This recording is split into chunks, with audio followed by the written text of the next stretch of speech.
안녕하세요. 더 맑은 내과 구독자 여러분. 5월은 가정의 달인데요. 가족끼리 모이는 날이기도 하지만 이제 결혼을 해야다는 그 꿈도 많이들 꾸는 시간이잖아요.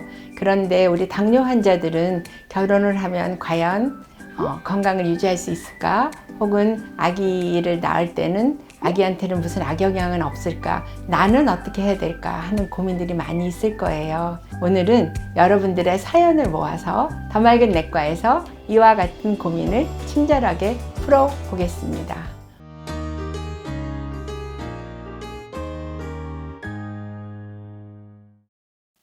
안녕하세요. 저는 써니데이의 써니입니다. 잘 부탁드립니다. 써니데이 라디오의 첫 시작을 알리는 사연이 방금 막 도착했는데요. 같이 사연을 읽어볼까요? 첫 번째 사연입니다. 저는 당뇨가 있는 30대 주부입니다. 첫 아이를 가지고 있을 때 당뇨가 있었는데 첫 아이에게 당뇨가 유전되는 건 아닌지, 또 지금은 둘째를 계획 중인데 둘째에게 악영향을 끼치는 건 아닌지 걱정이 됩니다. 라고 보내주셨는데요. 마음고생이 정말 많으실 것 같아요. 원장님, 해결책을 알려주세요. 결론부터 이야기하면 당뇨로 계속 발전할 수 있는 가능성이 없지는 않습니다만 둘째 아이를 낳을 수 없는 장애는 아닙니다. 당뇨가 있으면 아기는 우리가 거대아라고 얘기해서 출산할 때 4kg 이상 되는 아기가 크게 나올 경우가 많이 있어요. 이럴 경우에 아이가 나중에 당뇨로 발병할 수 있는 확률이 높아지고요. 출산 때에는 아이가 크기 때문에 출산 시에 올 수 있는 출혈이라든지 하는 합병증이 조금 더 많이 올 수 있어서 자연분만이 될지 아니면 제왕절개 개술을 하는 게 안전할지에 대해서 산부인과 선생님들하고 반드시 충분히 의논을 하실 필요가 있습니다. 그리고 당뇨 엄마한테서 낳은 아이들은 당뇨가 생길 확률이 그렇지 않은 당뇨가 없는 엄마가 낳을 경우보다 25% 이상 높아지거든요. 그래서 엄마가 식이요법을 하는 것만큼 아기한테도 식이요법을 미리미리 시키는 것이 좋습니다. 특히 아기들도 운동을 사랑하게 만드는 게 아이의 건강을 유지하는 데 아주 좋겠죠. 그래서 어떻게 조정하느냐가 가장 중요합니다. 바로 두 번째 사연입니다. 이번엔 남성분이 사연을 보내주셨는데요. 저는 결혼을 앞둔 30대 남성입니다. 제가 2형 당뇨 환자인데 아이를 계획하던 중 당뇨병이 유전이 된다는 이야기를 들었습니다. 2형 당뇨는 정말 유전병인가요? 유전병이 아니라면 아이에게 당뇨병이 생길 확률은 얼마나 되는지 궁금합니다. 라고 질문을 주셨어요. 많은 분들이 당뇨는 유전병으로 알고 계신데요. 원장님, 이게 사실인가요? 네, 당뇨병은 유전병이라고 이야기하기는 조금 어렵고요. 유전적인 성향이 있다라고 이야기해요. 그 이유는 유전적인 질환은 어머니 혹은 아버지가 병이 있을 경우에는 그 다음 때에 반드시 질병이 온다. 이거는 유전병이에요.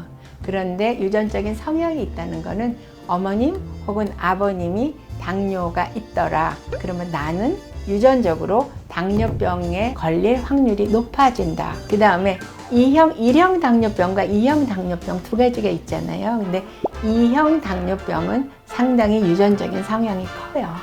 근데 유전자뿐만 아니라 생활 태도도 부모하고 자식 간에 비슷해요.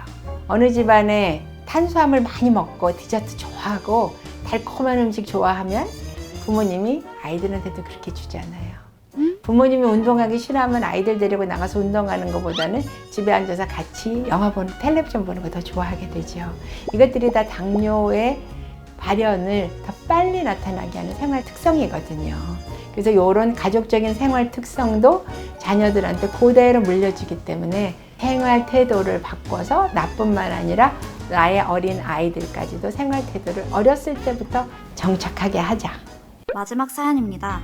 안녕하세요. 저는 원래 당뇨가 없었는데 임신을 하고 난 뒤 임신성 당뇨가 생겼습니다. 약도 복용하고 주사도 맞고 또 식단 조절로 너무 힘이 듭니다. 출산 후에도 당뇨가 지속될까봐 걱정됩니다. 또 올바르게 식단 관리를 하려면 어떻게 해야 하는지도 알려주세요. 라고 사연을 보내주셨습니다.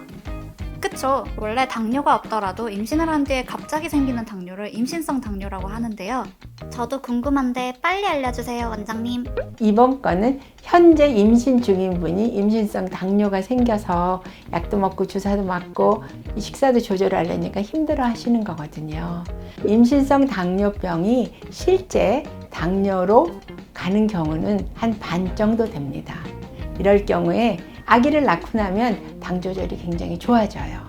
그리고 식이요법을 충분히 하고 나면 이제 당뇨가 완전히 사라지는 경우도 있는데요. 만약에 집안에 당뇨 환자가 있다면, 예를 들어서 부모님, 특히나 어머님 쪽에 당뇨 환자가 있다면 나중에라도 당뇨로 이제 진행하는 경우가 상당히 있습니다. 그래서 이런 경우에는 임신 중에 고기, 계란, 두부, 야채를 많이 드시고 많이 움직이시면 건강한 아기 낳고 그리고 앞으로 오는 당뇨병도 막을 수 있을 거예요. 희망을 가지고 열심히 노력하시기 바랍니다.